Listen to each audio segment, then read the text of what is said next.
Iya. Jadi kalau yang ini sudah dibaca ya apanya? SOP. Saya lupa tidak mengingatkan teman-teman kalau praktikum dibawa aja. Saya lebih senang, saya tuh tipikalnya suka ya di print orat-orat, jadi nggak yang scroll atas bawah gitu. Jadi ini adalah praktikum perawatan WSD. Nah, kenapa? Jadi WSD itu adalah satu selang ya, kan WSD itu water seal drainase, berarti drainase yang dikeluarkan melalui selang yang itu ada masuk ke botol. Jadi seal itu kan ada cairannya ya. Nah ini botolnya seperti ini. Nah, ini bukan botol jamu, tapi botol yang WSD ya. Nah kemudian kenapa pasiennya itu terpasang WSD, itu banyak indikasinya ya, sesuai yang ada di SOP itu nanti teman-teman kan sudah baca ya. Jadi pertama ada udaranya, atau mungkin ada darahnya, atau mungkin ada nanahnya. Nah contohnya ada di gambar 3. Gambar 3 ini adalah suatu kondisi paru-paru yang mana yang atas, kanan atas itu adalah kondisinya ada pneumotoraks, berarti ada apanya? Kalau pneumotoraks udara ya.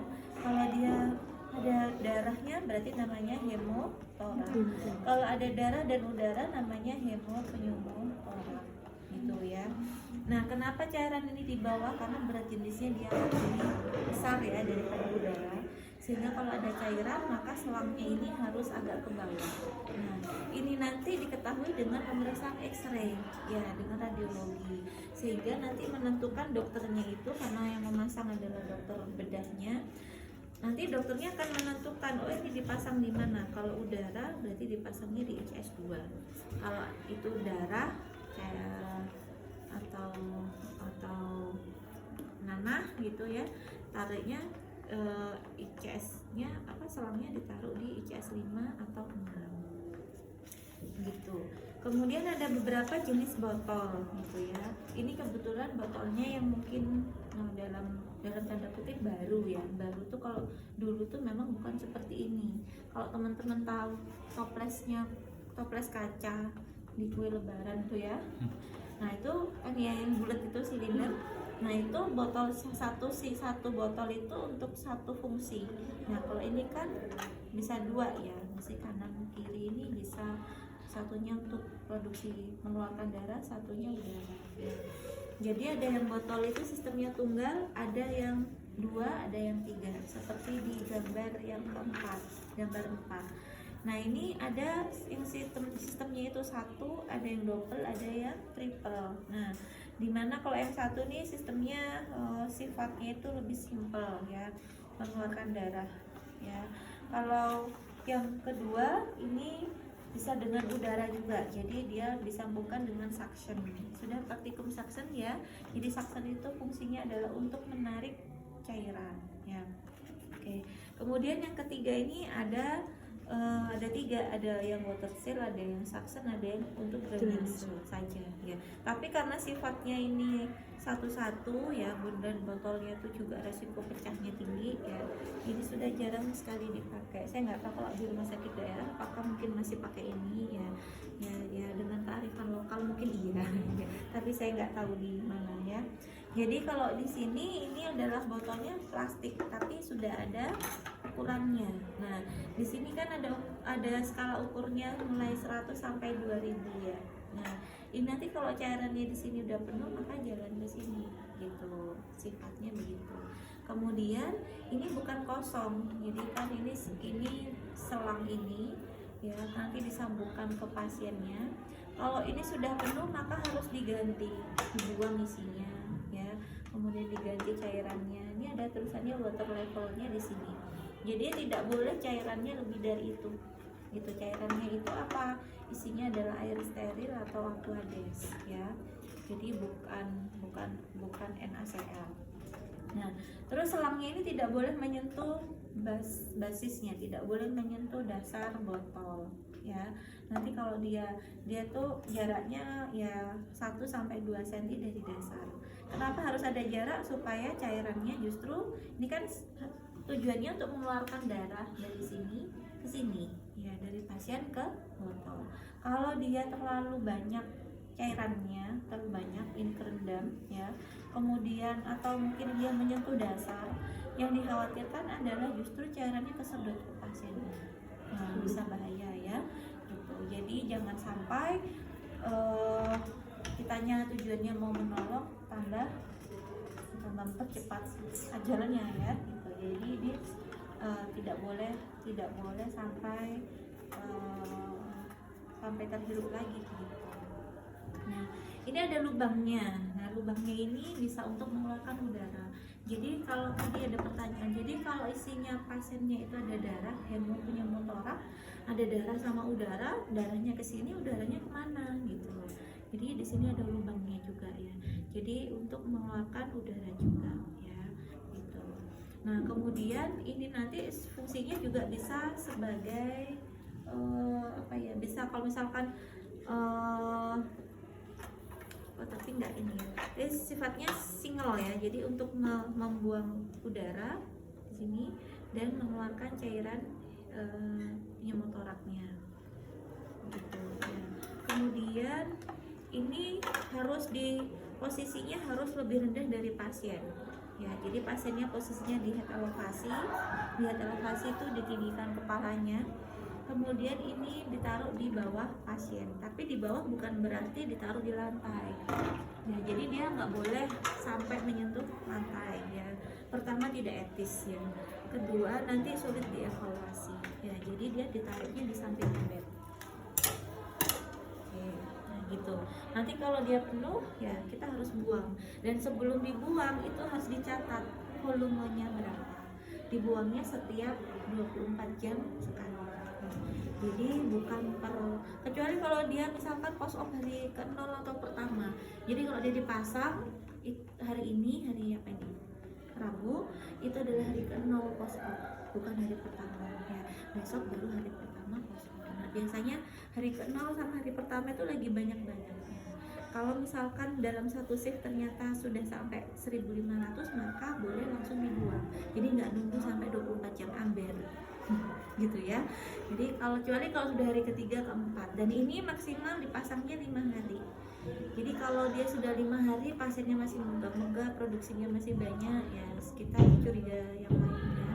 Tapi itu tanggung jawabnya dokter, entah itu mau dioperasi ulang atau gimana ya, itu nanti dievaluasi, harus di ronsen dulu, baru diocokin dengan kondisi klinisnya, terus dilakukan tindakan apa ya, misalkan dengan operasi ulang atau mungkin ada clotting dan lain-lain ya. Kemudian kalau dia sudah produksinya sudah minimal hari keempat atau hari kelima dengan indikator halaman terakhir itu cairan serus, kalau sudah produksi darahnya kurang dari 100 cc per hari per 24 jam pada kondisi dewasa, atau anak kurang dari 50 cc per 24 jam, maka sudah boleh dilepas. Misalkan pada hari keempat, ternyata produksinya nggak banyak, mungkin ping gitu ya, itu boleh dilepas ya. Kalau melepas itu tugasnya perawat, kalau memasang tugasnya dokter ya. Jadi termasuk perawatan apa yang dirawat, yang pertama dirawat. Jadi ketika dia sudah dipasang, sebenarnya itu selangnya seperti ini sih, seperti di halaman pertama. Nah, ketika dia dipasang di rongga torak ya, selangnya masuk, terus dihekting pakai benang jahit ya. Jadi ketika dia dihekting, nah itu diambil gitu. Nah, kemudian ini yang di area inilah yang akan dilakukan perawatan oleh kita. Jadi kalau teman-teman dulu di semester 2 sudah pernah perawatan luka sederhana, kayak kita kemarin tracheostomi itu kan pakai NaCl aja ya, nggak pakai betadine, nggak pakai hidrolur 2 sama. Ini di swab dengan metode sirkuler ya, sekali usap buang gitu ya, dari atas bawah. Terus plus selangnya juga dibersihkan ya, maksimal sampai 10 cm ke bawah gitu ya. Kemudian yang diperhatikan lagi adalah undulasi gitu. Jadi undulasi itu ini kan selangnya. Oh ya, dan ketika melakukan perawatan BSD, pasiennya itu tangannya di atasin ya, karena kan posisinya BSD itu di samping gini ya. Nah, undulasi itu adalah ya, cairan yang bergerak ya. Jadi ketika dia ini terpasang WSD, ada undulasi positif. Undulasi positif itu artinya kalau dia isinya cairan terutama itu akan kelihatan ya. Jadi produksi darahnya keluar di sini ya. Kemudian kan darahnya itu nggak terus menerus mengalir gitu ya, kan serem banget kalau ngalir ya. Paling dia sekali waktu keluar gitu ya. Jadi keluar tuh akan jalan ke sini ya, mungkin berapa cc. Nah, ketika dia sudah nyampe di sini, biasanya kan kondisinya karena menjuntai begini itu kan kelihatan. Nah, waktu di apa sih namanya itu? Yang waktu di paling bawah nih ya, selang yang paling bawah itu akan ada cairan undulasi di sininya. Jadi mungkin segini.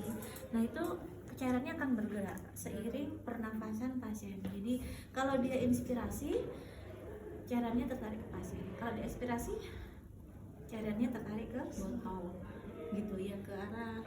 Jadi tarik nafas, buang nafas. Kalau dia tarik nafas, jadi cairannya tuh bergerak-gerak gini, kayak timbangan gitu. Tapi nggak secepat ini. Jadi seiring kalau dia nafasnya gimana, jadi cairannya tuh goyang-goyang begini. Nah, itu justru bagus. Kalau yang dikhawatirkan adalah pasiennya sesek ya, di sini nggak ada ondulasi sama sekali. Nah, berarti curiga ada sesuatu, mungkin tersumbat, itu bisa jadi ya. Nah, itu ondulasi itu ya. Kemudian itu prinsipnya dulu ya. Jadi perawatan WSD itu perawatan ini satu, yang perawatan luka insersinya, kemudian cek ondulasinya, dan yang kedua itu adalah mengganti botol. Nah, mengganti botol itu juga tanggung jawabnya perawat ya. Ini kondisinya sebenarnya ada selangnya ya. Jadi dari pasien itu, nah kayak gini, selang di gambar 5 itu selangnya lebih tipis dari ini ya. Jadi nggak segede gini selangnya tuh, serem banget. Jadi selangnya tuh segitu ya. Terus dari selang ini disambungkan ke sini gitu. Jadi selang kita tuh nggak punya manekin yang PSD ini, selang ini disambungkan begini, makanya tadi saya plaster ya. Nah gitu. Tapi nah setelah itu ini sebenarnya selang botol, bukan selang USG nya ya. Nah terus saya simulasikan dengan ketika selang itu masuk di rongga torak ya, jadi dia terpasang seperti ini. Jadi ada seperti gambar 6. Nah, gambar 6 itu selangnya sudah dibalut dengan kasar, ditutup dengan plaster. Gitu ya. Ya. Gitu ya. Gitu. Oke. Nah, pertama jadi tindakannya ini steril. Yang pertama tidak sterilnya adalah waktu membuka balita, gitu ya. Oke, pertama kita pakai handscoon-nya bersih. Ya. Kalau ada cairannya, tolong dengan transopik begini. Nah, ini sudah ada cairannya tadi. Kemudian dikasih kasar.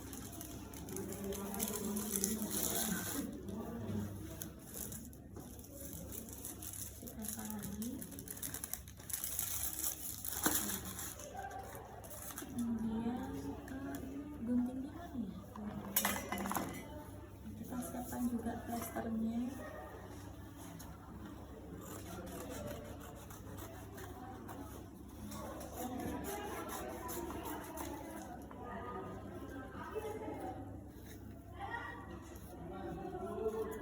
Perawatan ini dilakukan setiap hari ya.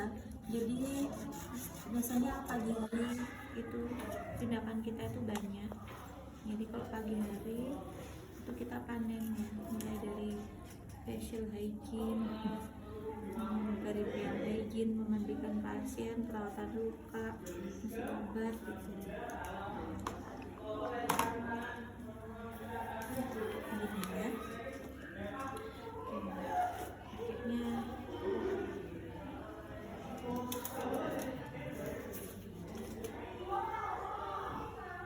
nanti aku lihat. Nggak ada.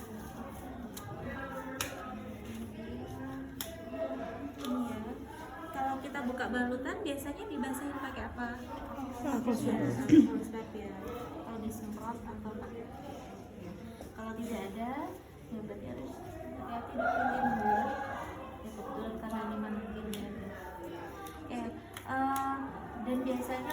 pasien itu lembab dalam artian penuh keringat gitu ya, itu rentan sekali copot ya. Jadi biasanya selama itu harus didobel nih, seperti ini nih, double pasien itu. Oke, ini kita lepas. Nah ini kan, bayangkan ketika dilepas itu dia di sini kayak di gambar 4 tadi ya, ada jahitannya ya, jahitannya itu yang kayak ini loh. Nah kayak begini, nah jadi kayak gini, nggak pakai apron, nggak pakai grab gini ya, langsung begini gitu ya. Terus ini jangan langsung dibuang ya, tapi dikaji dulu warnanya apa gitu ya, merah kah ya, banyak serosnya, atau mungkin ada jaringan yang lepas gitu ya, kulit yang lepas setelah itu dibuang. Nanti ini menjadi evaluasi. Jadi saya biasanya kalau sebelum itu tuh kita yang melakukan perawatan itu kan perawat ya, jadi dilihat nanti hari pertama, kedua, ketiga itu produksinya harusnya semakin minimal ini ya, semakin warnanya semakin bagus. Oke, terus dilihat di area yang dekat jahitan, jadi ada benangnya di sini, benangnya jangan ditarik ya, nanti copot. Dan kalau misalkan dia sudah diangkat ya, dilepas, itu boleh kita gunting ya, namanya ada gunting AJ. Gunting AJ itu gunting angkat jahitan ya. Jadi digunting, baru ini pasiennya sudah tarik nafas ya, terus dilepas ya. Jadi kalau seperti ini ada dua biasanya, ada dua yang maksudnya selangnya, kalau dia selangnya kecil maka nanti lubangnya akan menutup sendiri.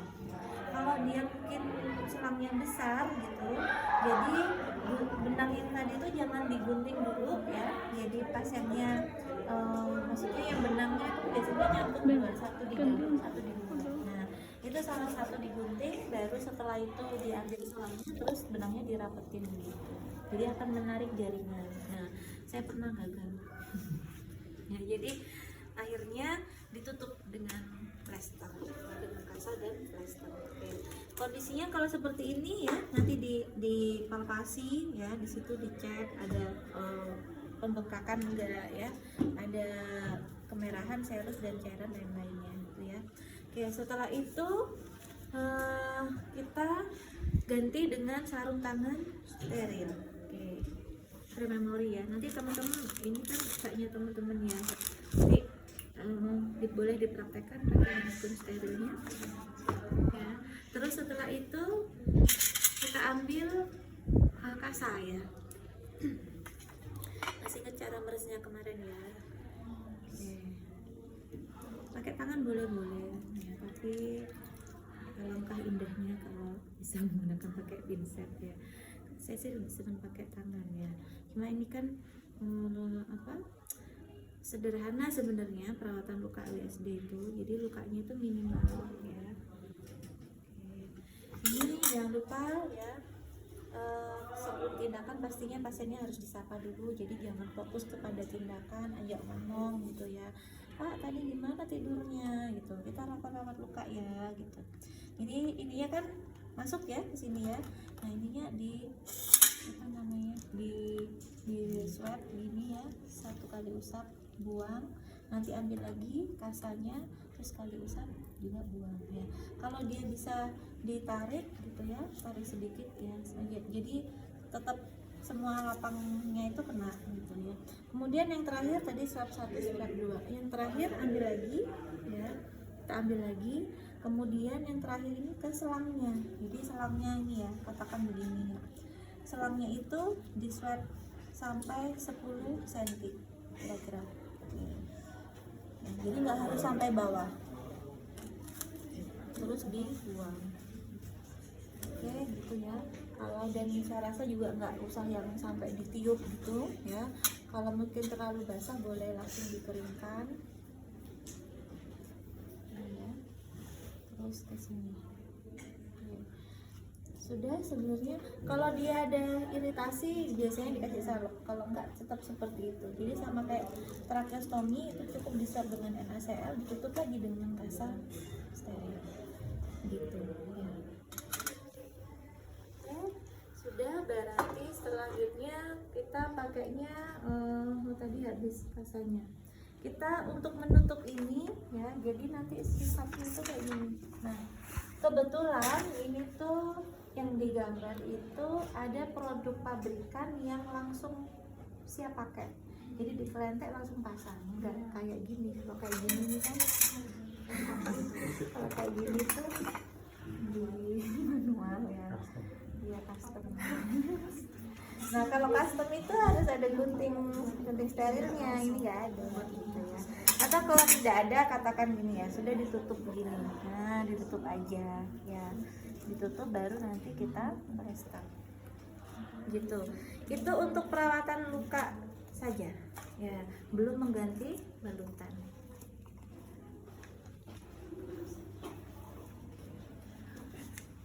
Apa sih?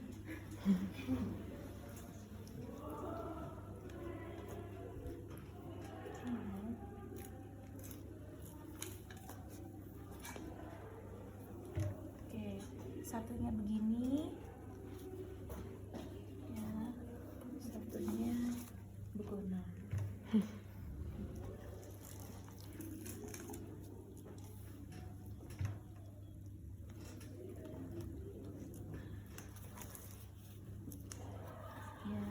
Itu di area insersinya ya gitu.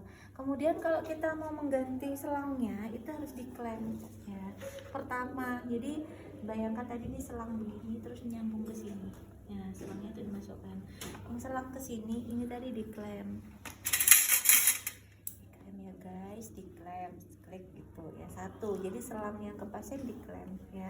Kalau di sini selangnya nggak ada produksi darahnya, dan biasanya kalau sudah memang mau di off itu minimal sekali, jadi bisa langsung dilepas ya. Nah, tapi kalau selangnya di sini masih ada produksi darahnya ya, ini selang yang tadi diklem dan yang sini juga diklem ya. Diklemnya nggak yang jauh-jauh gitu ya. Jadi setelah yang area tadi dibersihkan, di sini ya, di sini juga diklem baru dilepas ya. Kenapa? Kalau nggak gitu nanti muncrat ya. Ini isinya bisa keluar, terus pasiennya kalau nggak diklem tadi pasiennya bisa kemasukan angin ya, jadinya semakin parah gitu ya. Nah untuk membuangnya ya jangan lupa langsung ke spool hook. Spool hook itu apa ya bahasa Indonesianya? Spool hook itu toiletnya rumah sakit, tempat pembuangan cairan pasien tuh ya. Itulah spool hook itu. Jadi nanti ini dibuang ya isinya. Sebelum dibuang didokumentasikan dulu tulisannya apa, ukurannya ya, berapa cc produksinya gitu. Nah nanti setelah ini dibuang ya, dicuci ya, kita pakai yang baru. Lebih baik kita sediakan botol yang baru, diisi cairan Aquades ya, baru dipasang lagi. Oke gitu. Jadi ini tadi ikut selangnya, ini tadi ikut ke spool hook. Jadi bukan ini ditinggal di sini, bentar ya tunggu sini gitu, maksudnya enggak. Jadi ini satu paket dibawa ya. Jadi langsung ketika kita kembali ke pasien sudah dengan botol yang bersih ya, baru dipasang lagi gitu. Terus langsung jangan ditinggal sih sebenarnya. Kalau seperti itu dicek lagi, nanti harus setiap kali perawatan ya, setiap kali observasi ini harus ada undulasi. Jadi kalau diklem kan nggak ada undulasinya nih ya, jadi buka dulu klemnya. Oke, buka klemnya baru nanti lihat pasiennya bernafas dulu, baru dicek ada undulasinya enggak nanti gitu ya. Itu kalau misalkan di sini belum ada produksinya nggak akan kelihatan undulasinya kayak apa ya gitu. Seperti itu. Terus nah ini yang di F ini sudah ada di situ ya. Paru-paru mengembang itu ditandai dengan di sini tidak ada undulasi, itu berarti tidak ada produksinya. Produksi darahnya sudah tidak ada atau minimal ya. Kemudian tidak ada cairan yang keluar ya. Kemudian kalau cairannya itu kurang dari 100 cc pada dewasa atau pada anak kurang dari 50 cc. Tidak ada gelombang udara yang keluar. Sangat mungkin terjadi gelombang udara, tapi bukan yang jangan dibayangkan yang berkutuk itu ya. Itu gelombangnya itu bisa jadi nanti masuk ke dalam sini gitu, berarti dia bukan hanya darah tapi ada pneumotoraknya gitu. Nah kalau misalkan dia masih sesak, biasanya pasien pre dan pos pemasangan USG ini dikirim ke X-ray untuk dilakukan pemeriksaan radiologi. Khawatir kalau di sini ada area yang ada obstruksi ya, ada yang tersumbat di sini gitu. Ya seperti itu. Jadi prinsipnya sama seperti perawatan pada umumnya, tapi harus diperhatikan area insersinya, selangnya harus dibersihkan sampai 10 cm tadi. Kemudian kalau kita mau mengganti botol harus diklem dulu dua-duanya, baru botolnya diganti gitu ya. Terus cek respon pasien. Sudah. Oke, mau dicoba silakan, ini masih lengkap alatnya.